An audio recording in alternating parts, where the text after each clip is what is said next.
Miriam herself, had a story. The small cottage was built by her late husband, who had passed away many years ago. But instead of sinking into sorrow, Miriam had transformed her grief into a deep sense of appreciation for the life they had shared. "Life is too short to mourn," she would often say with a chuckle, "and the world is too beautiful to spend all your time in tears."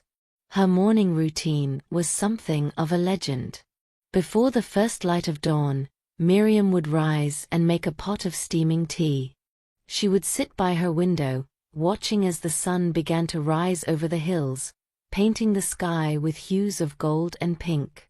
"It's a brand new day," she would whisper to herself. "Another chance to make something beautiful." Miriam had a knack for finding beauty in the smallest of things.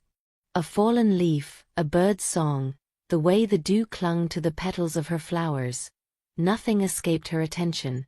"Beauty is everywhere," she often told the villagers. "You just have to look closely enough."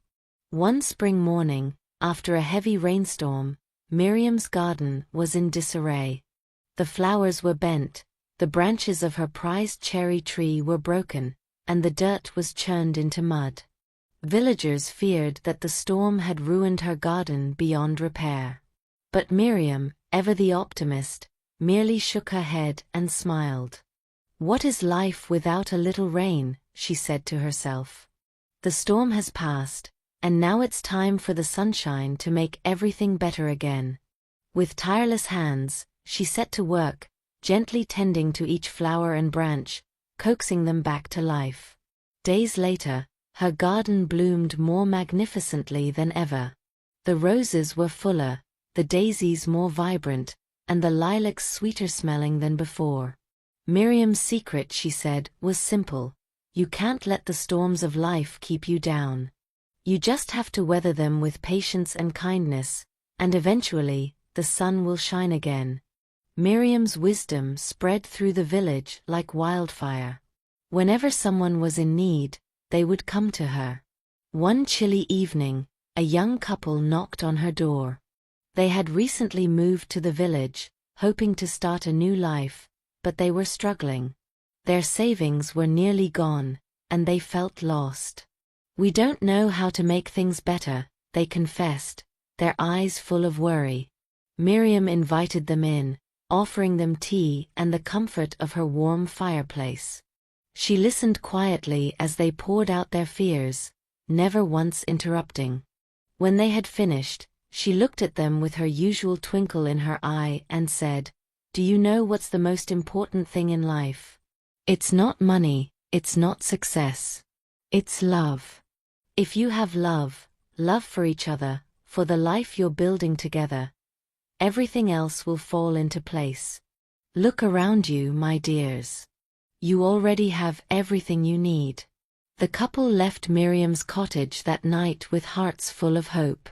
They found the courage to start anew, and over time, their small business flourished.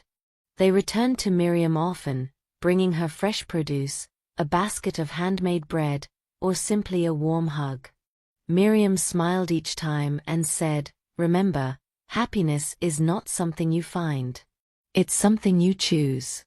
Years passed, and Miriam's health began to decline. She was no longer able to tend to her garden as she once had, and the villagers grew concerned.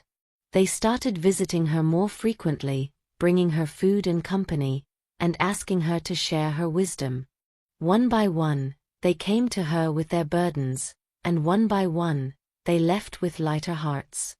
One evening, as Miriam sat by the fire, a young boy came to her. He was about 10 years old, with a worried look on his face.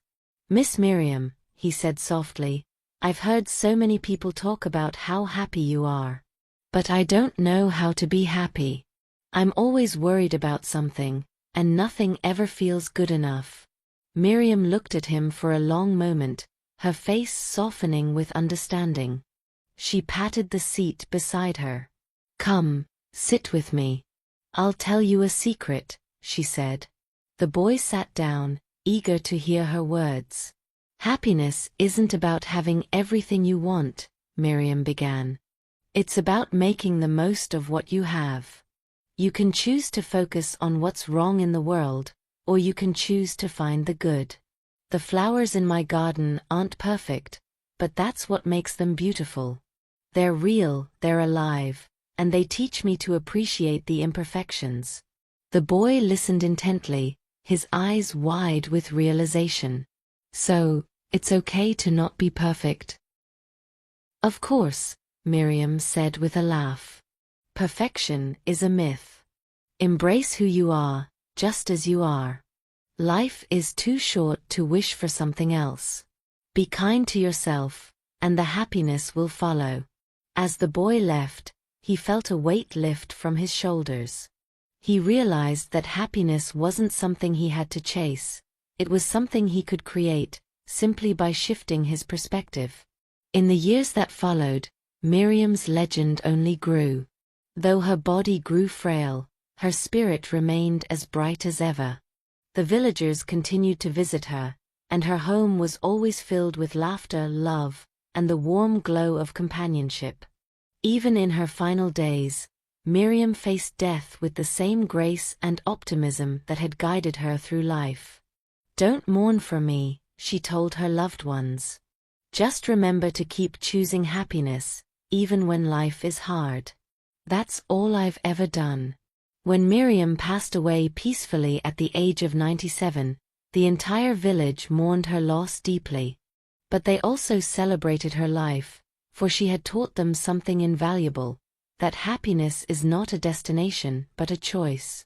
Her garden, still thriving in the spring, became a place of pilgrimage for anyone who needed a reminder that joy could always be found, even in the darkest of times. And so, Miriam's legacy lived on. The villagers often told stories of her, passing them down from generation to generation. Her words became a guiding light, and her memory was kept alive in the hearts of those who had known her. Miriam may have been gone, but her spirit, the spirit of choosing joy, even in the face of hardship, remained forever. The end was never the end for Miriam. In every smile, every act of kindness, every moment of pure joy, her presence was still felt, reminding everyone who knew her that life is what you make of it. And when you choose happiness, the world becomes a far brighter place. Let's learn some words from the story. Weathered, meaning worn or aged by exposure to the elements, often referring to someone's appearance or objects that have been affected by time or weather. Example: the old lady's weathered hands showed the marks of many years spent in the garden. Coaxing, meaning gently persuading or encouraging someone or something to do something. Example: Miriam was coaxing the wilted flowers back to life, talking to them as she worked. Surrender, meaning to stop resisting or to give up control. Example: as Miriam lay peacefully in her bed, she surrendered to the inevitable, accepting whatever was to come next. Pilgrimage, meaning a journey, often for religious or spiritual reasons, to a place of significance. Example: after her passing, many villagers